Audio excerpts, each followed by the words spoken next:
Hi, welcome everyone. My name is John Sands. I'm with Moraine Valley Community College, and I'm also help run the Center for System Security and Information Assurance, sometimes known as CASSIA, CSSIA. You can go to our website, cssia.org. We're a National Science Foundation National Resource Center. So we do a lot of curriculum development, faculty development, promoting competition, working with employers. So there are three major objectives. But we also do a lot of outreach with minority organizations and so on, in building the pool of cybersecurity professionals. So that's a little bit about CASSIA. Today what I was going to talk about is our involvement with the Cyber ACES program. So how many of you have heard of Cyber ACES? Familiar with it? Okay. How many participate? Anyone participate in Cyber ACES? Okay.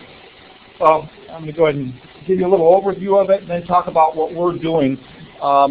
There's two colleges in the country that are actually partnering with CAN in Cyber ACES to provide something that we had interest in and Allen College really pushed for, was the idea of taking a selective group of people and putting them through a very fast-paced, high-intensive program preparing for higher-level positions in cybersecurity.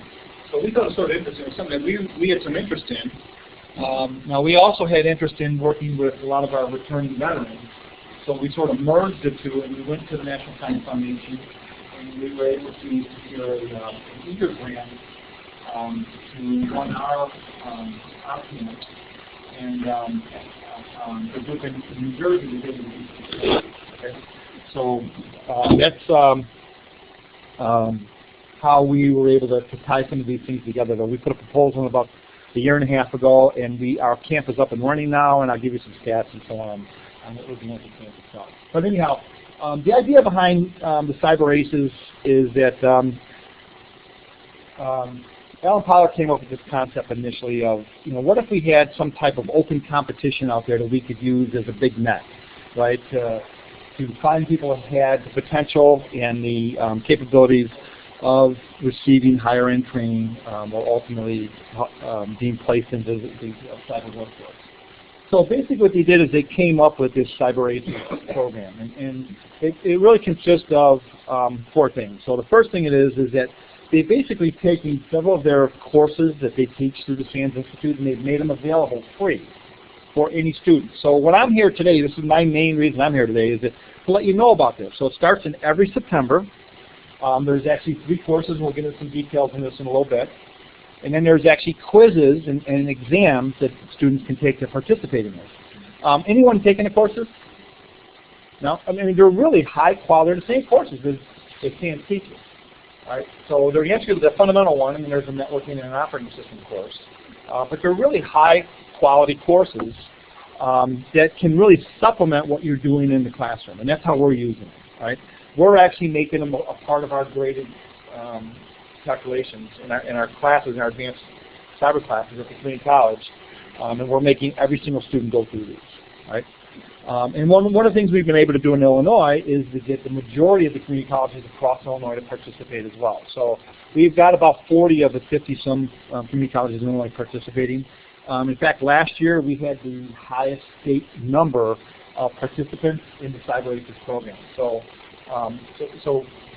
we've sort of achieved what they're looking for, and that is to get as many students exposed to this so we can sort of have a measuring stick of, okay, what are the real stars, and can we recruit them into a program so that both government agencies and businesses could have access to this really high-level talent, right? So that's what the program basically is about. And you can go out to the website. I'll bring up the website here in a second.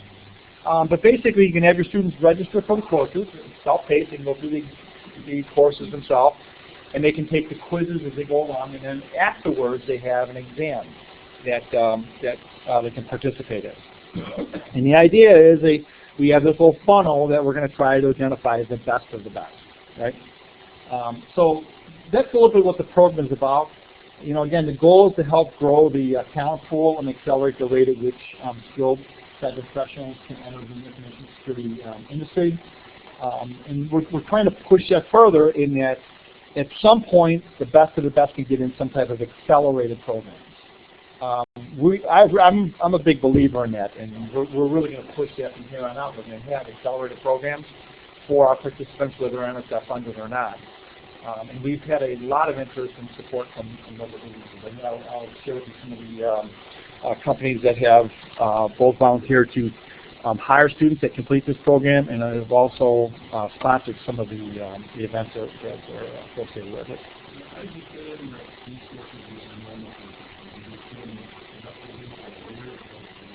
We basically split them across 2 of our courses. So everyone had taken what would be equivalent to like a Security Plus course. And then they go into a network security course, and that's where we have them take the network security. And then we have a more advanced one that sort of aligns to the remaining domains for the CSSP or SSCP, and that's where we have them take the other 2 courses. At this point, they've already had operating systems, they've had network fundamentals, so it is later in our, it's second-year courses that we've aligned with them. Right?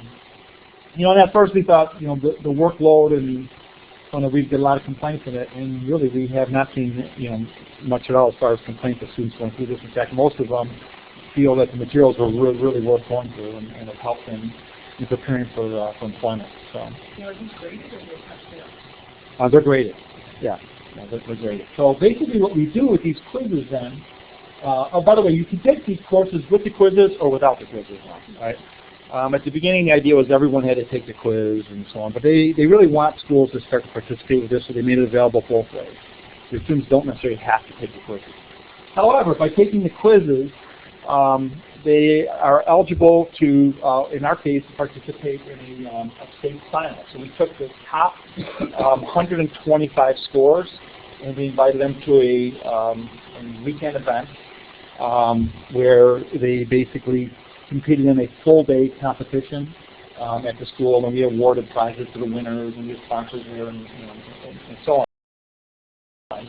And then basically we took the top 12 people. Now, it wasn't just based on scores. Okay, so we based it on scores and other criteria, because in some cases we had professors that made it into the top 25 that they want to participate. They don't. Anyone can participate, and we also had. People that are already working in the field. So the program really wasn't necessarily intended for those people. So what we basically did is we took the top 25. From there, we took about the top 40, and we interviewed all of the top 40 participants. In our case, we were specifically targeting veterans. So we ended up with 12 veterans, 1 non-veteran in our camp. And what they were invited to then is a week of free training.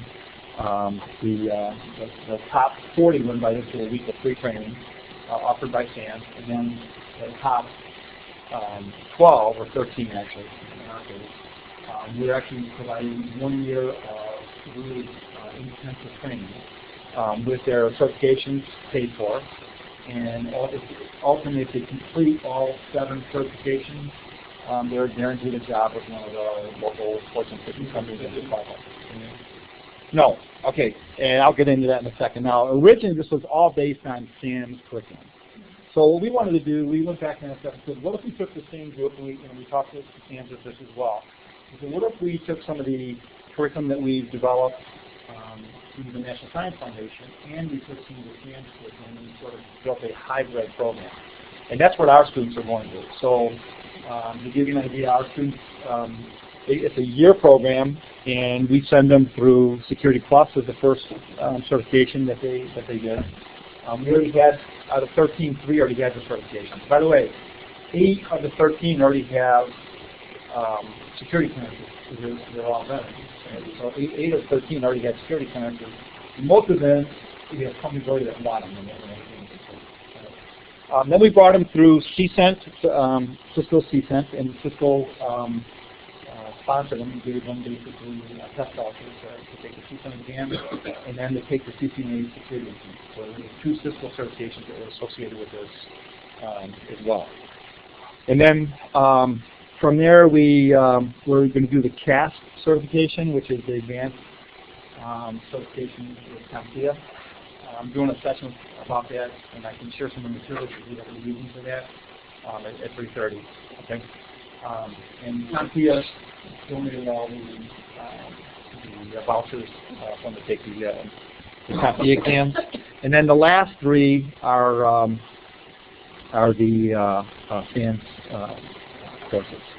All right, and I'll get into some specifics with them, but they basically are going through the entire SANS 403 curriculum, 3 courses, and then they have the option of 1 specialization course. And we're also picking up the cost for them to take the certificate exams. So when they leave, they have the ability to have 7 exams completed. Right? And I can tell you right now, we started ours in late September, and we're at the point now we're on the 3rd certification. We have not lost a participant, and we've really sort of learned from this group, because I can tell you early on we had some hesitation that our students really going to get a handle of it. Right? We made them into a group cohort to help each other. We meet every week. We meet once a month in person. We meet every week virtually, that they're required, they have to agree to commit to. We also do things like tours of some of the facilities in the Chicago area. We've had guest speakers come in and talk to the group, so on. But we still have all 13 participants. All but 2 have completed their first 3 exams. Right? The first exam, everyone passed it the first time. Second exam, 2 people had to take it twice, but everyone passed it the first time. And in teaching security, almost all of them passed it the first time. A couple are going to be sitting through it again this week. I was hoping to have a group you could actually talk to get sort of their feedback of the program, but we couldn't pull that off just close to the break. Yeah. We paid through them through an EAGER grant through the National Science Foundation. So we put in for a grant about a year and a half ago, and we sat down with SANS, and they agreed to give us 50% off on all the courses, and we also received 50% off on the exam vouchers itself. And one of the benefits for us is that they also agreed to allow our 2 lead faculty members to sit through them as well. So that was a big benefit for us, is that the faculty members are going to sit through that and also sit through the certification exam. So that's a little bit about what we're doing with that. Okay. So these are the modules themselves. So the first one's on operating systems. Introduces students to computer operating systems with exploring emphasis on command line usage. The first half focuses on Linux. Guiding students to use of CentOS and activities in VMware Player. We also use one of the things that we modified from the original model was that we run our own NetLabs environment, our own virtual environment, and we basically use students access to the virtual environment to go through the prep for it. And so it's a little bit different than the first group in the original SANS version of it. Right? And the second one is in networking. I don't know how many of you have taken some of the SANS courses, but they get really nitty-gritty into the analysis of protocols, which we've probably exposed our students more to the technologies and operations of things. And I think this really supplemented what we do in the classroom. So it got much more into protocol analysis and some of the tools and so on in analyzing protocols. Yeah. Fairly basic. Well, what's the prerequisite model that you would recommend using? These are 3 courses and we're going to be great. I think it's recommended for us. The courses are deceivingly more difficult than what you think. Well, that's why I'm asking. Yeah. You think that's so our prerequisite, all of our students had to go through would be equivalent to A+. So they have familiarization with hardware and software. We had to have a basic operating system course. So our basic operating system course. And then they've had at least like a Network Plus equivalent. So that was what we required. Right? But anyhow, this is the second module. They sort of align beautifully with what we had out there anyhow for our curriculum. So when we got into network security, this was actually a good supplement for us. And then the third one was on network administration. The module will examine PHP and Perl and context, so they get into much more than just user administration and so on. There's a lot of scripting in it, batch filing, we get into Microsoft PowerShell scripting, so on. So that's what that course basically is. What we're going to end up doing now, in fact, we're almost done with it, and I'll be probably presenting this later in the year, but we're actually creating a course that's sort of is similar to this. I can't say we're not copying directly from SANS, but we are making a course that we think fits this requirement. And I think this really works well. How many of you are looking at CA2Y designation? Yeah. Like, do you apply? No, we got it. Oh, you got it? Good. All right. But this is one of the requirements, right, that wasn't previously out there for CA2Y, right? It was for the 4 years, but it wasn't there for the 2 years still. So, so this course really helped us in addressing that, and again, it gave us the emphasis. Oh, sorry, I missed that.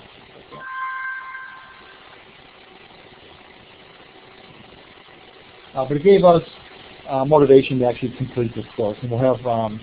We actually built an entire course out with this in our NetLab environment. So we primarily dealt with Perl, a little bit of PHP, and much more in PowerShell and Bash scripting. So, and that'll be coming out. We actually had a group from Madison, Wisconsin help with that, and a couple other people.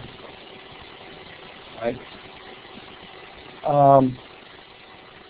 So, you know, again, the idea, again, is to put this net out there and try to find the talent pool, right? So the program starts every September. Top performers in the SANS Cyber Races Online can earn an invitation to test their skills against other top cyber talent in state competitions and then a national competition. So we hosted the state competition in Illinois last March. We had 120 some participants show up for it, and it was a on-campus, one-day event.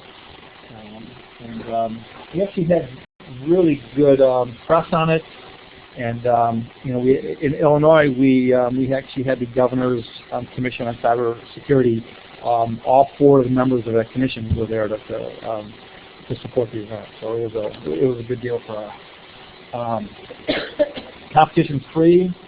It's online, so you can actually do it virtual. You don't have to have an in-person competition. We wanted to do that really to get the timing worked out well because there were a couple of big data breaches that week. So we had 2 of the local TV stations out there interviewing people and students and so on and talking about the breaches that had just occurred that week and what they were doing to try to address the threat. Right. The competitions were scheduled pending on participants' rates and interest. In our case, we even picked up the cost of travel and hotel for ones that were coming from downstate or whatever. So, right. The first round of competition this year will start in December, and our second round again will either be March or April. So that's basically the time frame. For the competition.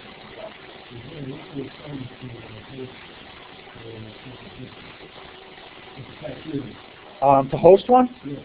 You probably just need to get involved with the group itself. I can get you some contact information.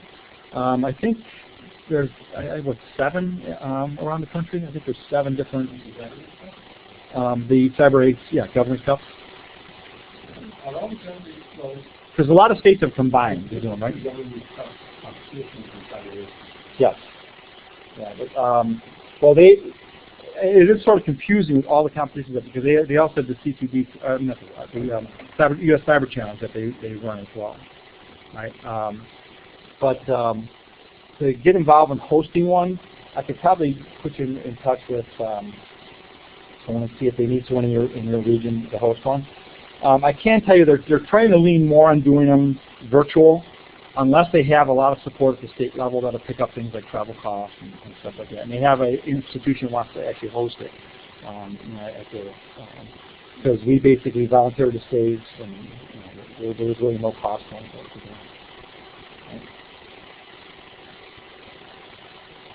David Brown's group, I think, is your contact information. All right. So the cyber races basically lead to this idea of academies. Right now, there are 2 institutions running the academy. So we're one of them, and there's one in New Jersey. All right. The academies typically are anywhere from 9 months to a year, and it's really up to us to get the funding for this. So there is no funding out there to do this. So that's one of the reasons we went to NSF for the year grant with this. And I think we were able to get one through the National Science Foundation because we came up with a twist of how we could better leverage resources that had already been invested from NSF. So, you know, as an example, instead of going all SAMs like the group at Brooksville did in New Jersey, basically we took our own homegrown curriculum and we mixed it with the SAMs, you know, upper tier. One in New Jersey basically did all SAMs curriculum throughout the entire, and basically consisted of a series of courses and hands-on labs. They're typically going to be hosted at a community college. So again, two colleges participated in the camp at this point.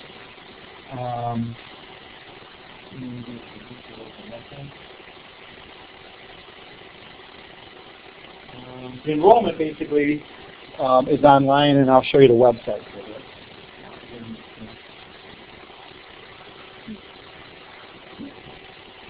Here is the website. So if you just go to cyberraces.org, this is the information. This is where students can actually find out information about the competition itself and actually register. Even if you're not going to involve at a camp level or at a state competition, I think it's a good thing you can include in the system. That's really what they want us to get out there. If you want to go further with this, they have tried to have each state have a lead center. They're calling them cyber centers, and they've done a good job of reaching out to the governors to try to get support for some of these things. So, you know, I know at our institution they sort of leaned on us, but they thought this was a good thing for us to get involved with and made resources available for us to host it. So, you can do it by committing to the quizzes or not. It's not like it was in the past. Everyone can decide if they want to take the quizzes or not. This is sort of a time frame of when the different rounds of competition work. So from September to December, you can basically run through the courses and take the quizzes. And then they have the online competition that's scheduled in late December. And then the second round is the in-person round of state championships or the regional championships are typically in March or April. Okay. All right. So March in June, not for the open quizzes? No, that is for the final round for the championship. Yeah. So you do have to start. Yeah, so you need to start. Well, between September and December. I would start earlier. These courses are pretty intense, more intense than we expected initially when we had our typical students go through them. But I would start late September would be where I would plan on infusing them into the courses. Yeah. So if you want to audit the class, you can basically get access to the courses for free and review them and just not inside the quizzes. Sure. So what would you recommend? What's that?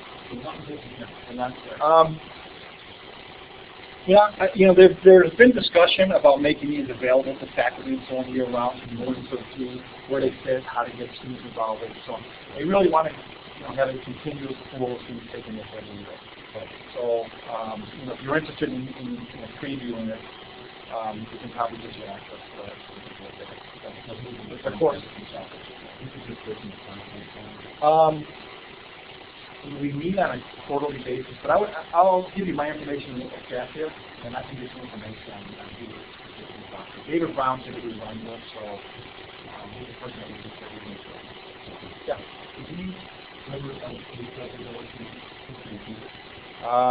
I did not. Typically, they're looking again for college-level students, but we have had high school students participate in the program.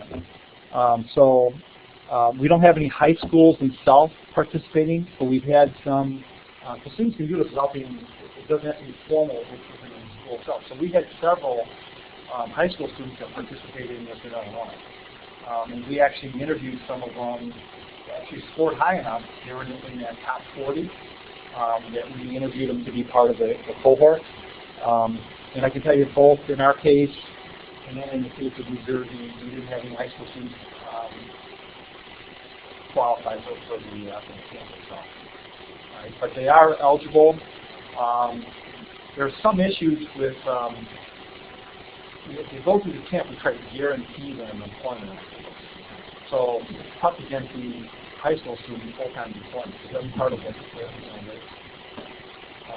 and we had a very, very talented high school student in our in fact, Brookfield actually had a high school student that we invited to participate in their issues resources in the places. So I guess there's some problems with the parents complaining about it afterwards and so on.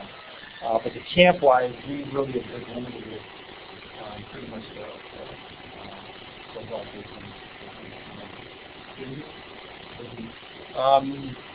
we are heavily male, of course.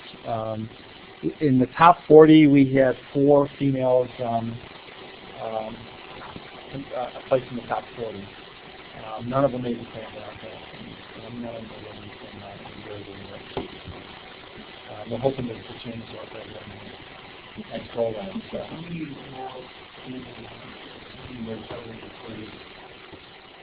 They're shooting to have 7. They'd like to have 7 camps ultimately. But the point is they're looking for the 2 sources. They're looking for corporate sponsorship on it. And we get really good sponsorship. And just last time through, United Airlines sponsored the camp in Chicago, and we also had Boeing donate to the camp. Exelon, power company. So, and the one thing I have to say, Sam's has done a really good job of helping us connect to the right people for sponsorships, because we did not necessarily have the right people in the past. Even running the center and so on, we didn't have access to some of the people that they brought to the table. Right? And I can also tell you that go and Google Cyber Aces at Moraine Valley Community College and see how many websites they put up. We did a great. I mean, I think we do a pretty decent job at Cassia promoting the events that we're involved in. But they really got a machine behind them. I was just shocked at how many sites picked it up. What's that? Oh, I'm telling you, I was amazed, because a week later, I mean, we had 2 local TV stations there, and then we probably were on 15, 20 websites. So I was really amazed at the coverage we got. No. In the high school issue, we're still trying to work that out, because I really don't want to discourage high school students from participating. We thought about inviting the one high school student ours that really sort of qualified to participate and maybe connect them with the university that they go on to or whatever. But the first year we just didn't want to take that on with running everything else. Okay.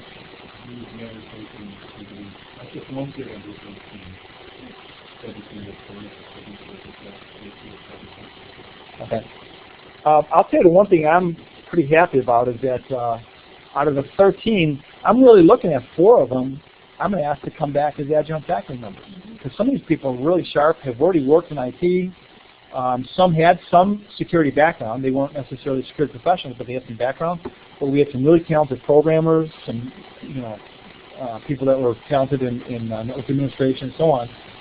So I think it's been a good recruiting for adjunct faculty as well, and that's one of the things that I'm going to pursue out of the return now. So, and then the other thing we did in our camp, which is a little bit different than what happened in New Jersey, is that every participant has to provide some type of community service. So whether that's going to be serving as a coach for Cyber Patriots, we're trying to bring in those Cyber Patriots teams in the area. In fact, we have one of our participants already coaches, and he can help some of the other ones coach some of the high schools that want to participate in that competition. And then other ones will serve as potentially red team members or gold team members in our CCDC, or possibly just for our local, we have a local high school competition that we're going to do. But it was something that they had to agree to, and part of getting the free training and the services and a job ultimately at the end of this. So. Are you looking for a federation I'm pretty sure they are. I mean, I can't speak for them, but I would say they are. Right now, their biggest challenge is funding it, because it's a year-long program. It's probably, in our case, we asked for about a $250,000 grant, and 60% of it's going towards certification and the coursework for the participants. And then the rest of it's going into that cost. We have two faculty members that actually run this at our institution. And then some of the logistics that we have to do as part of it. So that's the biggest issue. Is it probably costs around $150,000 to do this at their discounted rates. And by the way, that doesn't include CompTIA donating all the vouchers for 13 members for 2 exams. Cisco is donating 26 vouchers as well. So then we actually pay exams for their vouchers and their course materials. We raise money for the state event.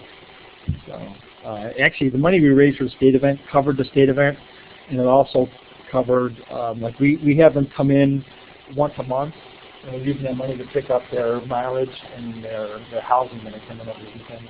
We're in 1 weekend a month, and then they're online every Saturday for 4 hours with our instructors. And I find out we really thought we were going to do just true instruction for the whole program, and then for the first half, and then the SANS instructors would come in and do instruction for the second half. And really, that's not the case. These students are at a level that they're working together, and we're basically sharing materials with them. We're asking, what kind of things do you want instruction on? What kind of labs can we provide to you? So we're really facilitating it more than teaching. I think both of our instructors are very pleased at the level of participation in the program. And we really made them work as a cohort. And I think we'll see all of them pass the exams that we are going to require by the end of February, and then we hand them over to SANS for the second half. And we'll get some details after that.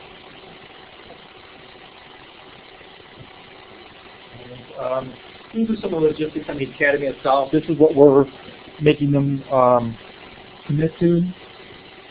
So basically, again, the concept was included as a key recommendation of the Department of Homeland Security Advisory Council on Cybersecurity, which Alan was involved with. So one of the things that the idea was to do this, quick-paced training and get people through the training and into the workforce as fast as possible. And I can tell you, this would not have worked with our typical students. I taught both groups now, and this group they're going through materials 3-4 times faster than our typical students. The workload, we estimated 25 to 40 hours a week. We probably overestimated that with the talent that we have involved in the camp itself. I would say most of them are probably putting in 12 to 20 hours a week.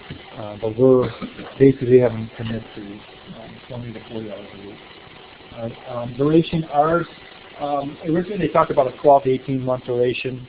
Our training is 12 months, and then we're giving ourselves 6 months to place the participants.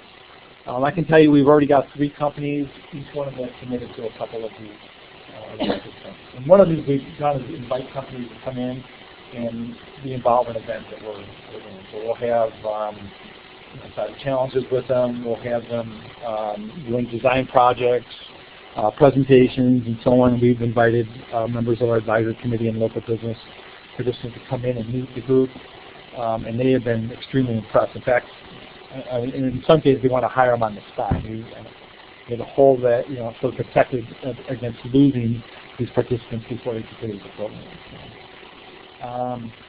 And a lot of this, you can really determine state by state on how to do this.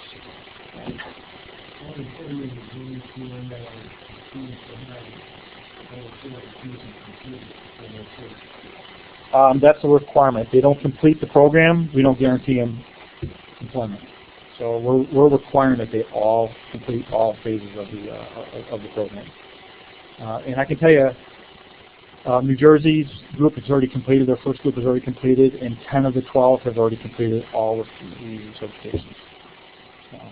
It's sort of amazing if you bring a group of really talented people together and have them work together, what they can achieve. So our instructors have been very pleasantly surprised at how easy it was to work with this group. We thought the task was we'd never get all these people through all these certifications. We were already a month ahead of where we wanted to be with the service.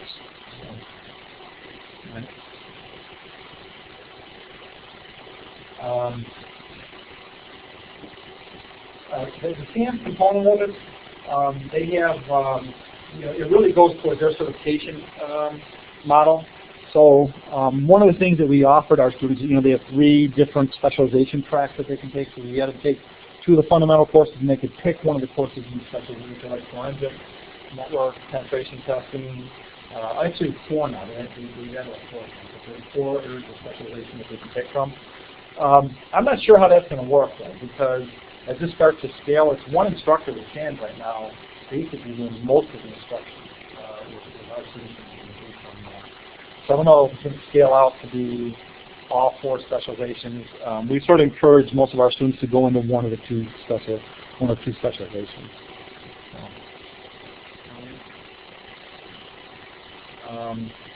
Yeah, these are specializations. So advanced forensics, pen testing, hardware. The hardware is really an interesting one because they even get into the point of like reverse engineering. It's a pretty interesting course. I mean, I just glanced at it. It seems rather challenging course. They're adding the data industrial controls component. That is not available as of yet for this program, but we may do that in our next group that goes through next year. We're bringing up a SCADA net lab. So this year, one of our goals was to complete this. It's up and running right now. We're writing labs for it. So we're hoping to talk to them using our labs in their course. So that's and then perimeter defense will be fourth. Okay, and industrial controls will be next year. And then the job placement, he's referring to, David Brown and Alan Pollard basically wanted to see this like a medical residency process, right? So we are literally calling these residents. So when students are placed, they're full-time jobs, they're paid, and the idea is they will be working side by side with experts in the field, within the corporate environment, or government agency, or whatever it is that they work with. That's one thing I should mention to you. 4 of our participants already have either undergraduate or graduate degrees. The other 9 are working on their research.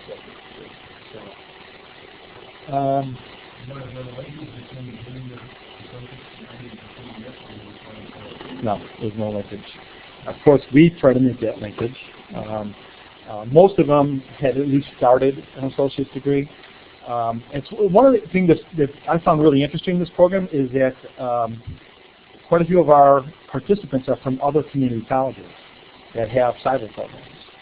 So we're working with them on how we can better infuse some of these things into our program. Ideally, what we'd really like to do is take this concept and put it into our, into our programs. One of the things that I made as an argument when we first put in for this is that the entry-level courses, we're already doing those things. So we don't really need to pay the high dollar SAM courses or certifications. We really had those things in our courses. Some of the other ones we didn't have. I mean, I have to be honest, we didn't have some of the things that were in some of these other courses, or at least at the level that they did. So it's letting us know there may be, a point where some of these things can be incorporated in our programs. Other things we'll probably leave for more specialized training that we're seeing for them. All right.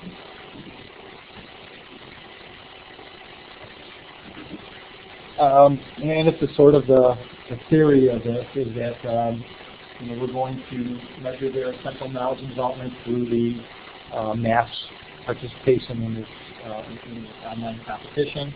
Then we have the Governor's Cup and the final round online net wars is what they refer to it as.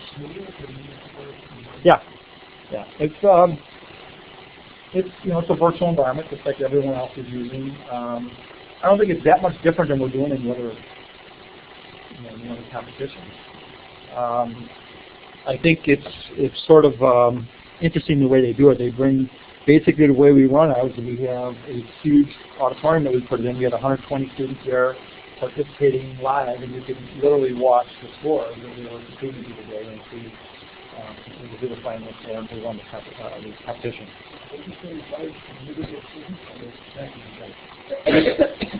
No, they're getting them from a set of virtuals. Yeah, they're each got their own system. Yeah, there's no offense in this yet. They're talking about one thing. I mean, part of his description, part of Alan's description is he wants to create the hunters, right? Well, to create the hunters, you got to have the offensive side of it, right? So the idea is they want to get into that side of it, but I can tell you right now, it really isn't.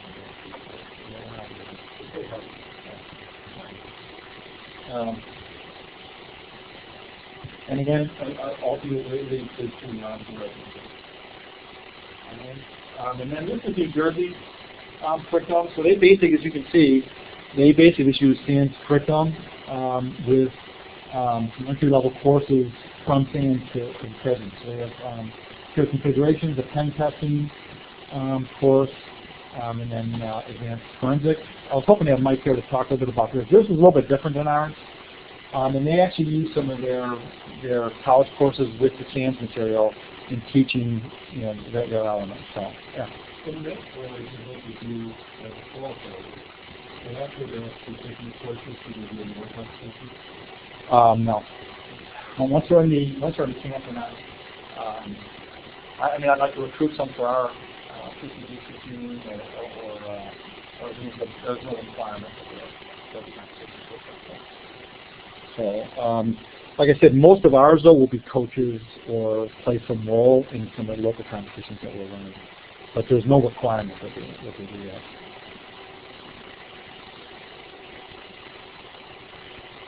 And then this is some of the material that New Jersey uses in promoting their program. So it's really focused on hands-on skills. The whole thing is really focused on hands-on skills. Each course is 35 to 50% hands-on labs, plus supplemental labs on the weekends. And then the idea is that they're going to further validate this in the form of a residency working side by side with an expert in the field.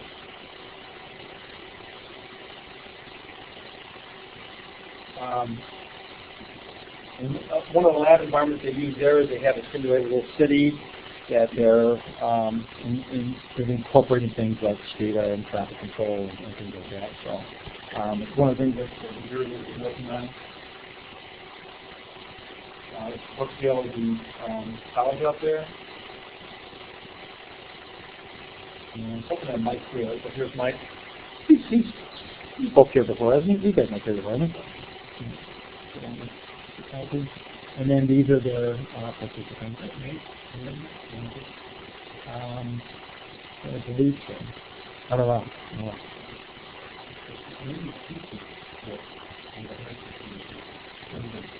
Okay.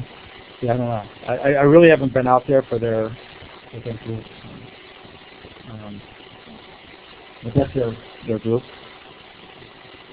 And Mike and I gave this presentation at Sister this year. Here's Illinois. So in Illinois, we reached out to each of the community colleges across the state. We got 40 to participate, which we were really happy with.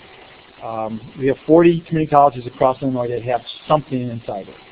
They could have a degree, they could have a certificate, or they could just have a series of courses or elements built into their program that and that's how we canvass who's going to participate. And we got 40 schools.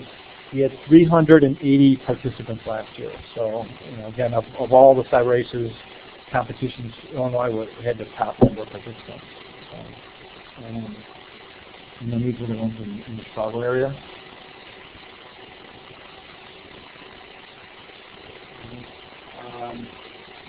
Again, and ours is a little bit different in that we really specifically tried to address veterans. We used quite a bit of the curriculum that we had already developed through the National Science Foundation Center.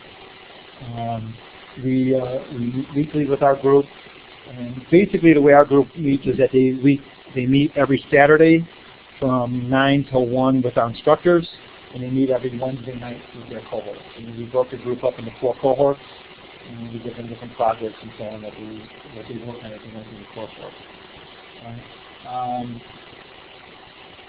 We give them access to our virtual lab 24/7. We give them all different pod configurations, so they're getting access to our security pods and also our virtualization courses.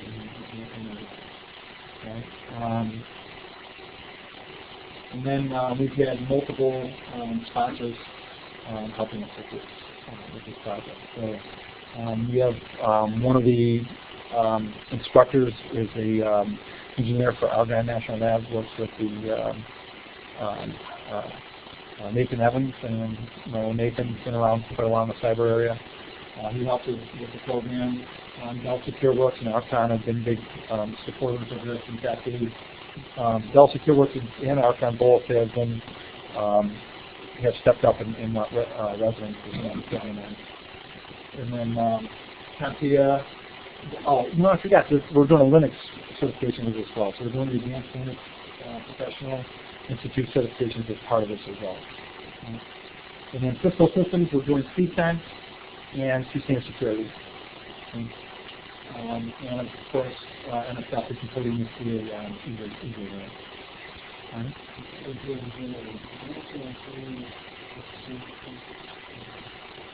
I don't know off the top of my head. Yeah, I may have it in the news, but this is a little bit about the eager grant. Anybody's familiar with that? You've got an eager grant, right? Share any experience with that? Yeah, that's the whole idea behind this grant. It's a high risk, high reward. If you got a great idea that you think will work, and I can tell you right now, this is one of the things Victor and I talked about 3 years ago about this, because I wanted to come up with a model that, could we come up with some kind of model we could put students through a really accelerated program and get them into the workforce as soon as possible. They're really interested in any ideas like that. So if you have an idea where you can take a talented group of people and put them through an accelerated program, I think he's willing to listen to all proposals. Very simple process, wasn't it? Compared to a normal ATE grant, the year grant was very, very simple application process. Right? The only thing is it's limited. Is it 250,000 to get some of it in?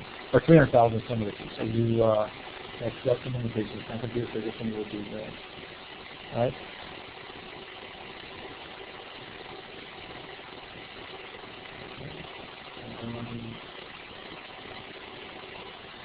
I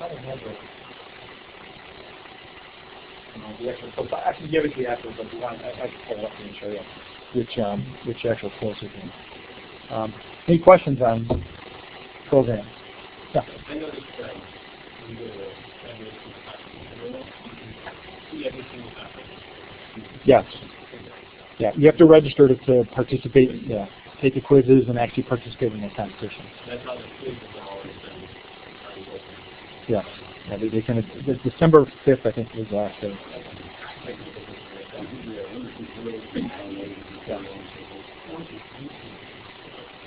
Yeah. So, I mean, if you want an idea of what's in the content itself, you can look through it and see. Yeah.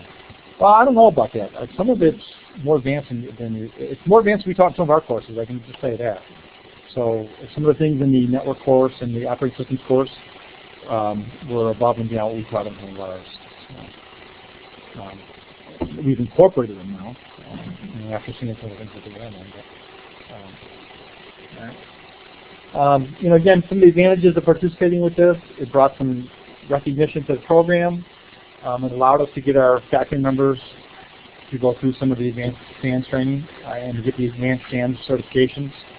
I think it's been really good as far as building a better partnership with our local businesses.